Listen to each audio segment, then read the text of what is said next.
Welcome back. This will be the first official teaching lecture that I give. We will start off with basic algebra, in which all of the subjects tie pretty close together with slopes, variables, and linear equations, but we'll do these step by step as I don't want to overwhelm everybody and I want to keep track of time. So although I expect most of you watching to have some prior knowledge of this, I don't want to assume, so we'll be taking it step by step, and for those who want to see more difficult problems, feel free to skim or skip ahead. We'll be doing a variety of problems. I think I have over 5 to do, maybe closer to 10. So the first thing we'll cover first is how to interpret expressions, as well as what variables are and how to solve for them. But before we start, it's important that we know what PEMDAS is. So if there's anyone who doesn't know order of operations, feel free to look at other websites. I recommend, as many do, Khan Academy, or looking back at whatever notes you might have in your classes.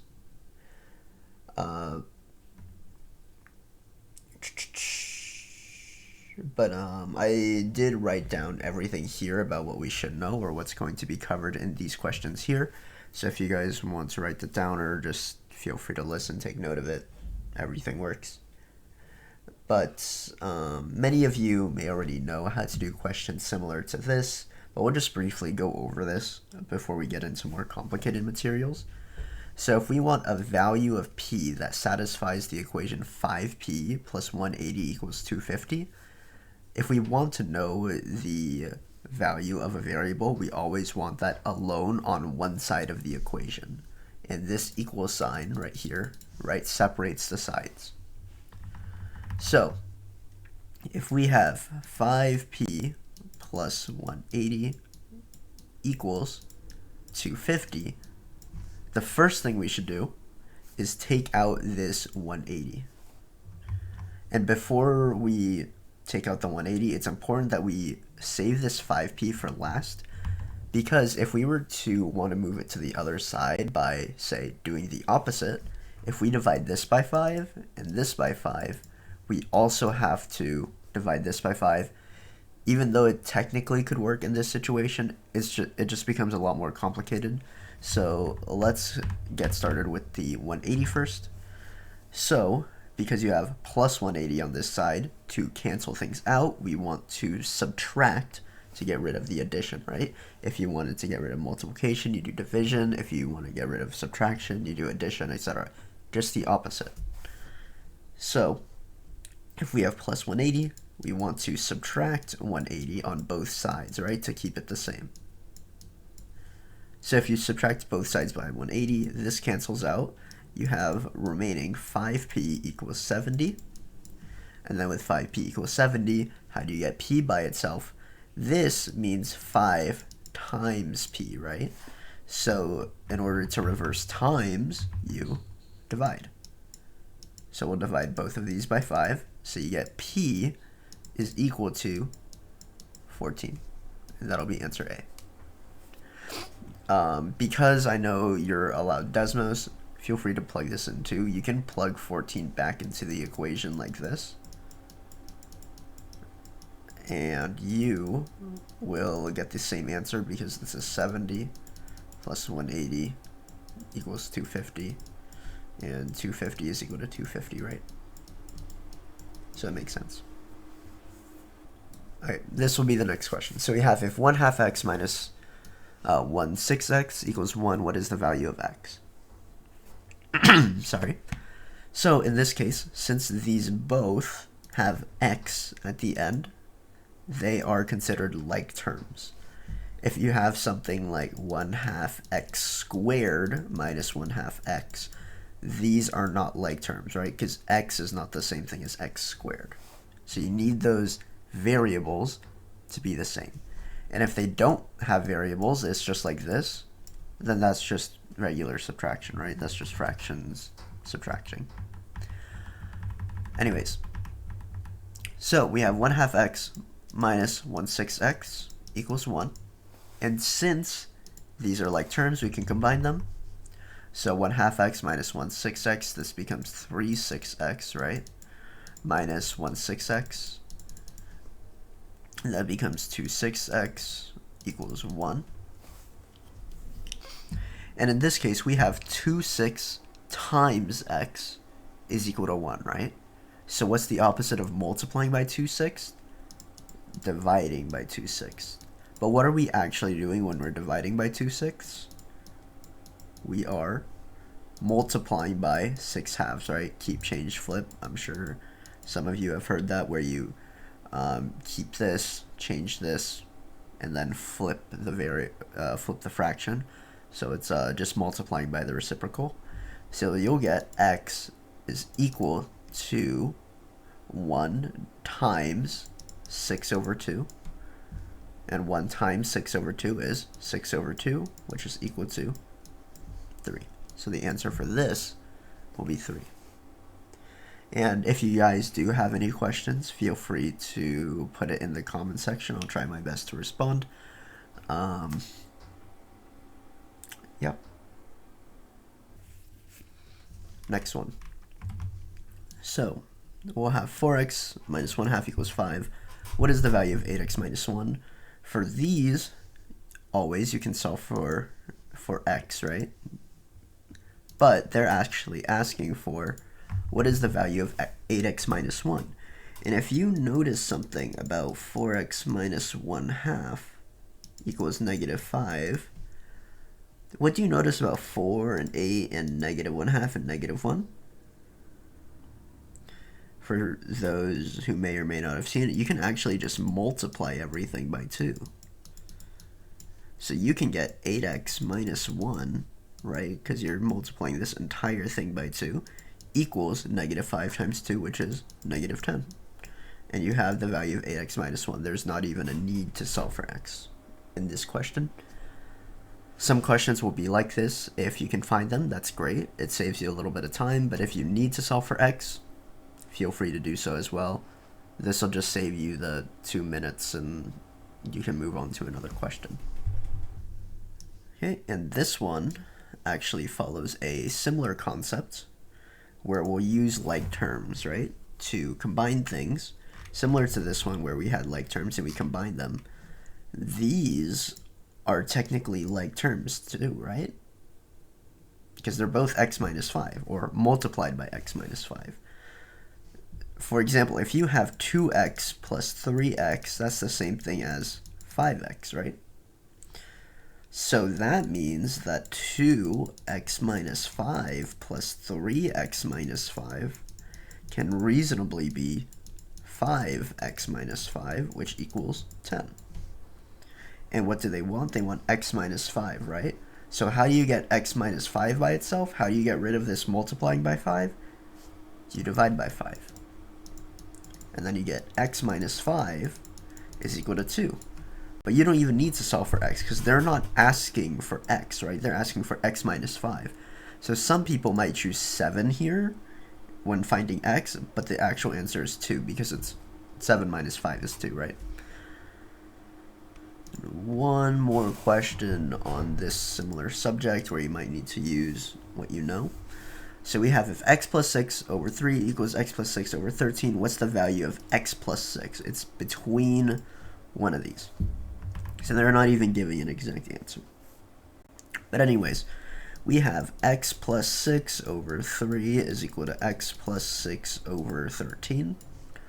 So, as some of you may know, we can cross these, right? So you have 3 times x plus 6 is equal to 13 times x plus 6.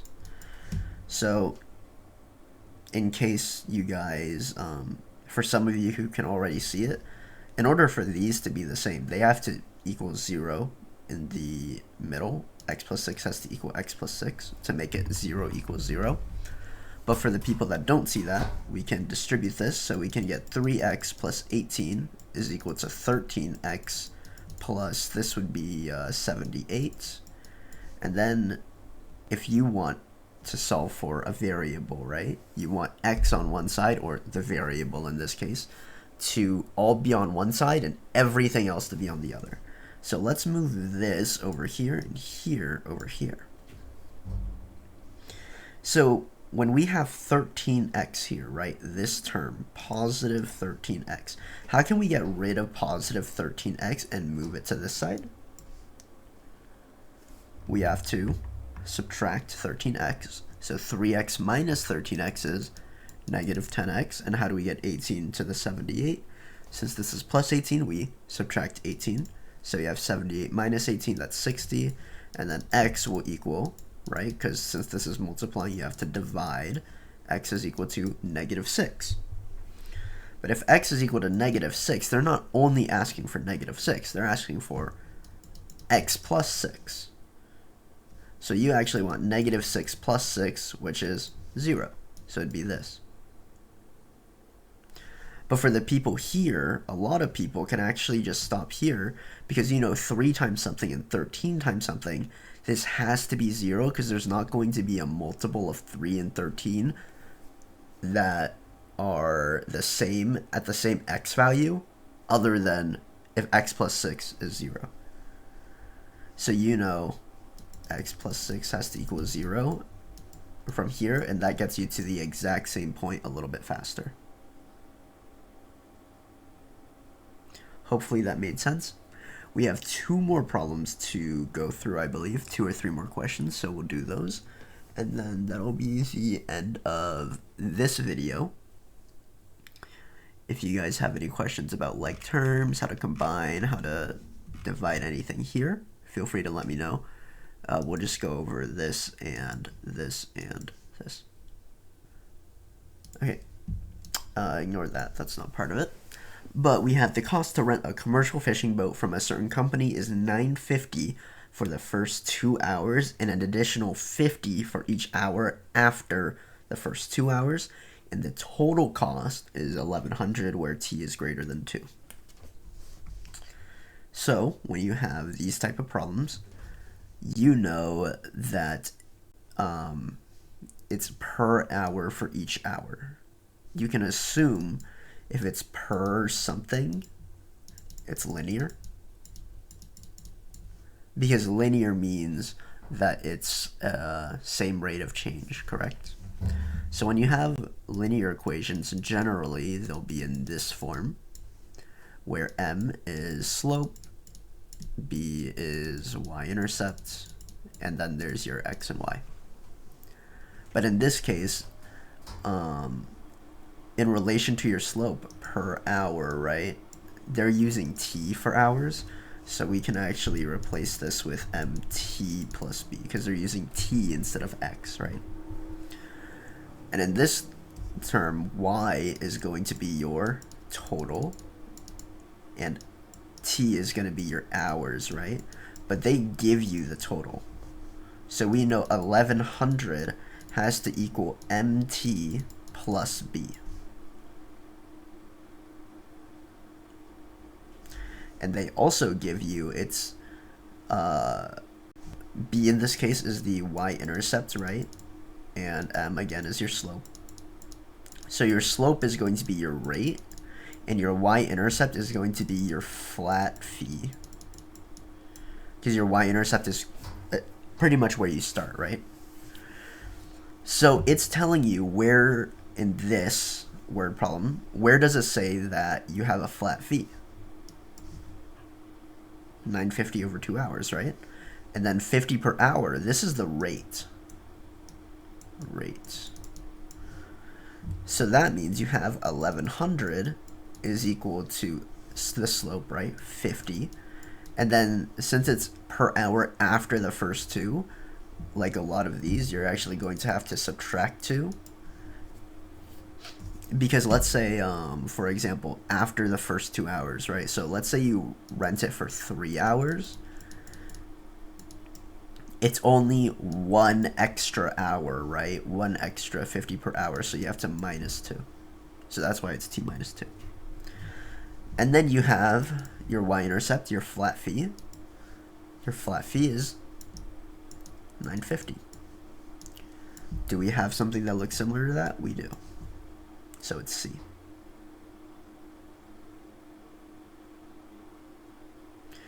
Hopefully this makes sense, but we'll go more into this in the next question.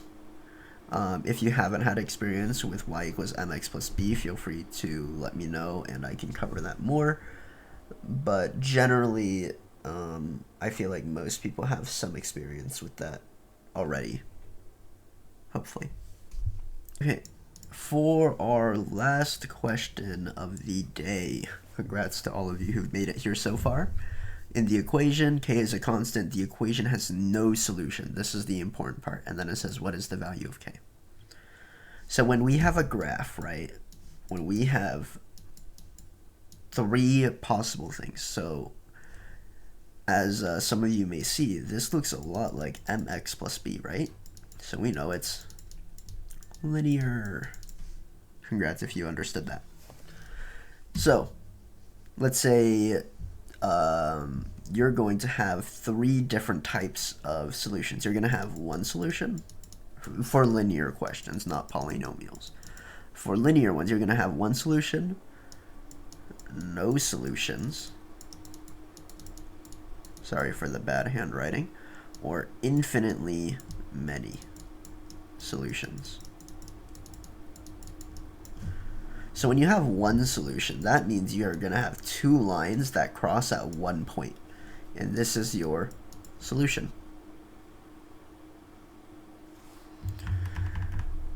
But if you have infinitely many, that means they're the same line, right? If they're exactly the same, they're always going to touch, so they have infinitely many. But no solutions means they never touch. And if they never touch and they're linear, that means they are parallel.